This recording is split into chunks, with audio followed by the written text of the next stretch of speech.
In 1959, a small girl, a recluse called Lucinda, is in school. It's playtime. But she is away from the other kids, with voices whispering around her. Their teacher, Miss Taylor, comes to call off the play break. She had to call Lucinda separately because she wouldn't budge. Next, the teacher is in front of the class. She reminds them that tomorrow is the school's official opening day. She tells them that the school celebrates its opening with a competition, in which students draw a picture of what they believe will happen in the future. The children are excited and begin to draw different things, except for Lucinda Embry, who is guided by whispering voices to fill her paper with a series of numbers. Before she can write the final numbers, the allotted time for the task expires, and Miss Taylor collects the students' drawings.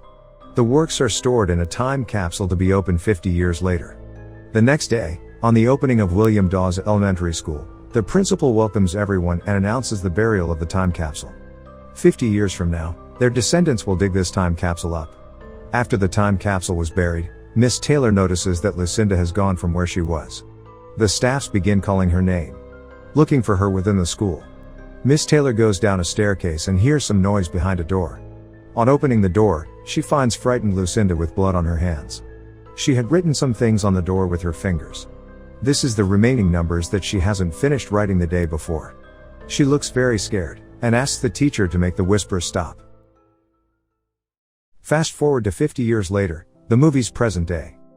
An astrophysicist, John, finds it difficult to control his depression after losing his wife. He has trouble believing that there's meaning in life after his wife has died in a fire accident. He also has a son, Caleb, who also struggles to move on.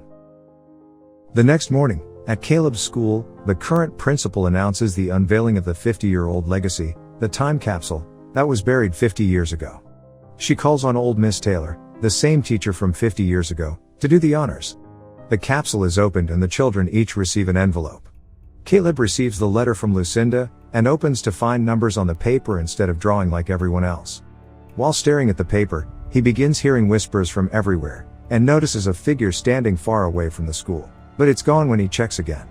At home, Caleb tries to ask permission to go to a friend's place for a sleepover. While talking, his dad notices the paper from the school and queries him about it. He wasn't supposed to bring it home. Once John puts Caleb to bed, he starts to get curious about the list of numbers himself. He accidentally puts a whiskey glass on top of it, and it makes a circle around specific numbers. He puts a set of numbers on a whiteboard and he quickly realizes that this means September 11, 2001, of course being the attack on the Twin Towers in New York City which killed 2,996 people, lining up perfectly with these numbers. Certain that this is just a coincidence, he puts all the numbers on the whiteboard and investigates further. He figures out that the list is full of similar things. Dates, years, and lives lost at specific tragic events such as explosions, crashes, earthquakes, hurricanes, etc.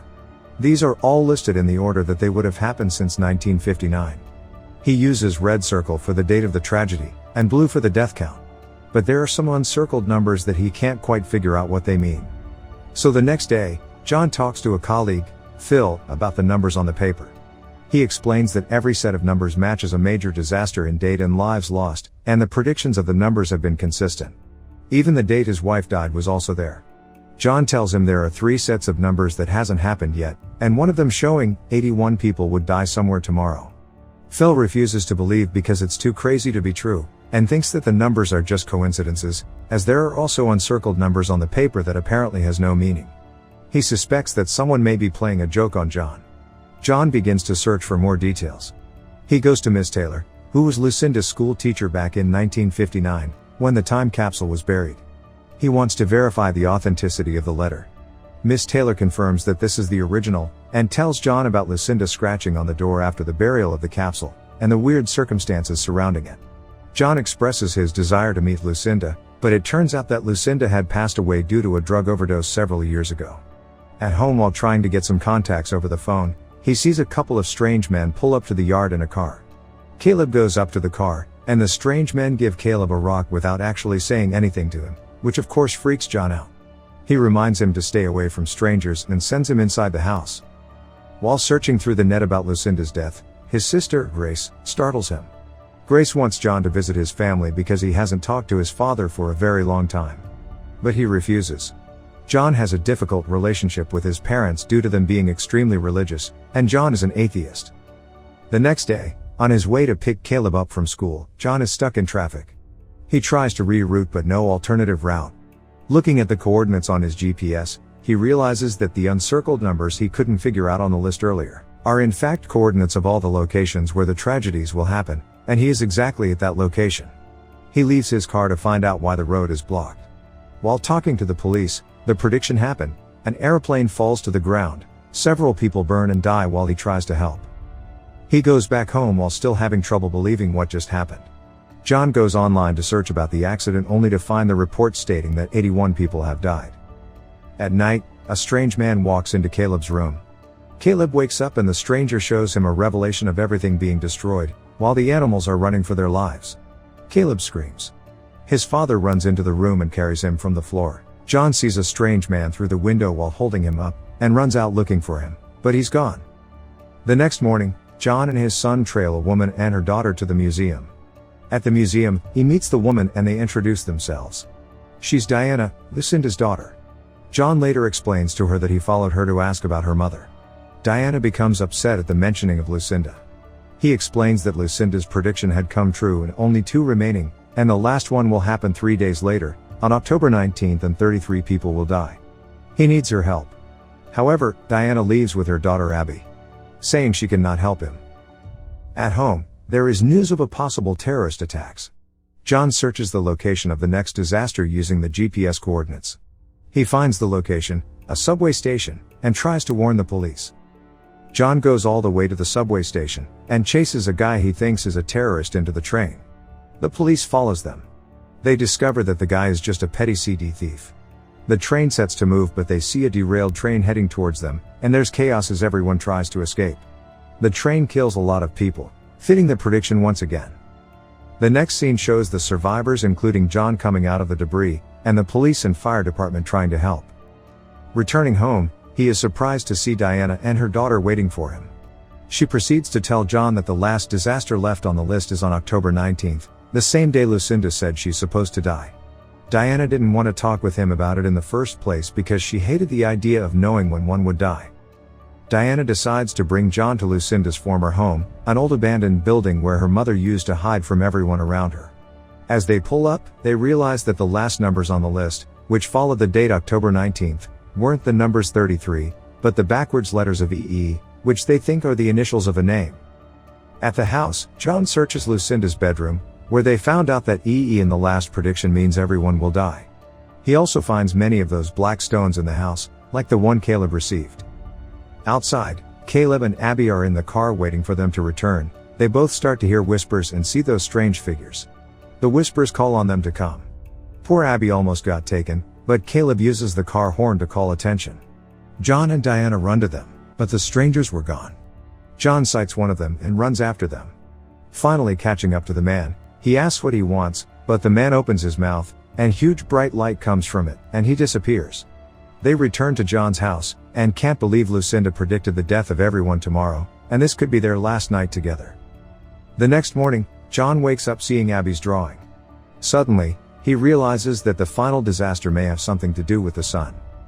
John finds that the last prediction, which is tomorrow, was in tandem with a research he had done about super flares from the sun hitting the rest of the solar system and destroying everything.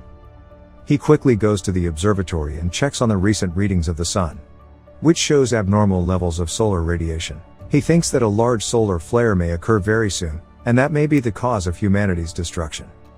Back at John's house, they prepare to go hide in an underground cave where Diana used to play as a child. It's time to go. He goes to call Caleb, but finds him at his desk writing a similar list that Lucinda did.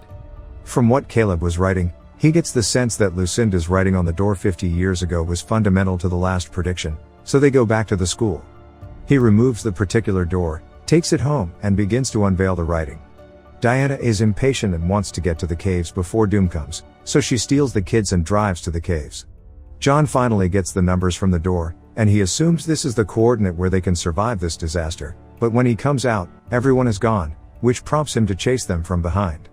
Diana stops at a gas station. At the station, she watches the government announce that there's trouble coming and everyone should take shelter, preferably underground. Diana goes to call John to tell him where they are. John tells her that the safe haven might be at Lucinda's old home according to the coordinates, but she's scared and refuses to go there. While still on the phone, the strangers steal her car with the kids inside. She also steals a car, and tries to follow them, but runs into a half-truck. She breaks her neck, and later dies in front of John, at exactly 12 midnight according to her mother's prediction. John drives to Lucinda's abandoned home, and follows a car-ridden path into the bush. He finds many of those black stones there. Finally, he sees one of the strange men and threatens to shoot. Caleb stops him and tells his father that the strangers have been protecting them this whole time, and that they must go with them in order to be saved. It turns out that they were the ones who sent the messages about the major disasters trying to save humanity from being completely destroyed. They then reveal an ark up in the sky. John is astonished. It's time to go. But the strangers will only allow the children go with them. Only the chosen must go. Caleb cries. Caleb and his father say their last goodbyes. And the men turn to shining bodies, and the ark leaves. Up in the sky, many of such ark had come to several other places on earth. They are also leaving. John wakes up in the morning on that ground. He navigates the now rowdy city to his family house. His sister meets him with a hug and he tells her, Caleb is safe. He enters the house and hugs his father, then his mother and his sister joins for a group hug. The sun flare starts to destroy everything, and takes them too in their group hug. As the movie ends, the ark drops the children at different places and goes away. Caleb and Abby run through the field towards a huge tree.